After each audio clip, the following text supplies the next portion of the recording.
Самарда үткән Сабан туйының быелгы үзенчәлеге шунда, ул өлкәдә эшләп килүче татар иҗтимагый оешмаларының берсе туган теленең 30 еллыгына багышланган иде.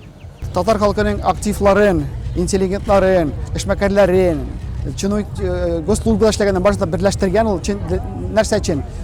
Татар бәйрәмнәрен уздырырга, татар газетын чыгарырга, татар мәктәбен ачтырырга, барысы да кайсыдыр бер вакытта чыккан шул туган тел оешмасыннан. Ильяс Әфәнде әлеге оешмада 7 ел җитәкли икән. Тынгысыз милләтпәрвәрне татар теленең язмышы борчый. Башка регионнарга хос проблемалар биредә дә күзәтелә. 50 мең татар яшәгән Самарда бары бер татар мәктәбе эшли. Ә бит заманында уларның саны өлкәдә 400 тәләп булган. Өлкәдә бер татар газетасы чыга, Самар татарлары журналы нәшер ителә. Безнең мәйданчык була инде татарларның активларын, пассионерларын берләштерергә, аларның планнары белән үзара бүлешергә планнары белән, максатлары белән мәсьәләләр күрергә үз алдында шул мәсьәләләрне чишергә тырышырга. Чөнки безгә монда төбәкләрдә Татарстан караган татар телен сакларга да чаралар уздырырга бик кыен. Самарда милли хәрәкәтне үстерүдә актив катнашучылар арасында якташларыбызның да булуы аеруча куанычлы. Безнең Нурлат кунаклары бу Сабан туйны бик матур иттереп, хөрмәт итеп, монда килгәнгә күрә, минем якташларым, шуңа күрә мин бик якташларым белән очрашып та, аралашып та, сөйләшеп тә, бергә күңел ачырга шундый мөмкинлек бар икән. Бүген шулай бәйрәм итәбез. Милли берләшмәләрнең дәүләти структуралар белән аңлашып эшләве аларга дәрәҗә. Өлкә җитәкчесе Дмитрий Азаровны бәйрәмдә Нурлат районы башлыгы Алмаз Әхмәтшин җитәкчелегендә махсус делегация ипи туз белән каршы алды.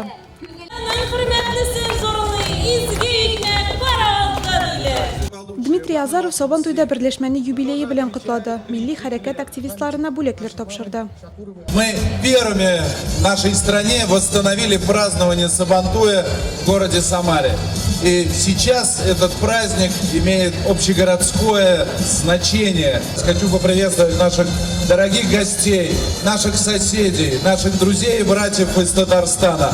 Они всегда помогают нам этот праздник отпраздновать, что называется, от души, с колоритом прекрасной татарской культуры. Шит төбәктә милләтпәрвәрлекнең фидакарлыгы Татарстан җитәкчелеге шул исәптән Нурлат районы җитәкчелеге тарафыннан да билгеләп үтелде. Башлыгыбыз Алмаз Әхмәтшин самарлыларга Татарстан Республика президенты Рөстәм Миңнеханов котлавын җиткерде. Туган тел җитәкчесе Ильяс Шакуровка Республика Милли шура рәисе Васил Шәйхразиев кул куйган рәхмәт хатын тапшырды. Дус яшәргә, бергә булык, бердәм булык. Особо инде күчләрне зурларга кирәк. Ул туганнар киләләр дә китәләр, күчләр белән гел бергә эшлисең. Безнең инде менә Поволжьеда әйтик. Күп милләтләр, гасырлар бергә яшиләр, бергә бәйрәм үткәрәләр. Алда көндәрдә шулай булсын иде. Гомумән Нурлат районы Самара Сабан туйына тарихи төбәк сулышын җиткерде. Аны оештыруда һәм үткәрүдә 200 Нурлатлы катнашты. Төп сәхнәдә меңле артистларыбыз Эсперанса бию төркеме чыгыш ясады. Сәүдә рәтләре эшләде, көрәш мәйданында Нурлатның асыл егетләре җиңүче титулын дәгъвалады. Шуларның икесенә үзелчәү категорияләрендә тиңнәр булмады. Самарда әзерләнгән егетләр бар, бик көчле егетләр. Җиңел булмады. Һәрбер берсенең дә җиңеләсе килми. Һәрбер көрәшче кем нидер ошибка җибәрер дип көтеп кенә тора шундый ярышта. Самара Сабан туй абсолют батыры булып та Нурлат егете Илфат Гимадиев калды. Сабан туй милли уеннар, уен көлке белән озак дәвам итте. Ә бу әле өлкә татарлары өчен милли бәйрәмнең соңгысы түгел. Алда Камышлыда үтәчәк бөтен Россия авыл Сабан туйы көтә.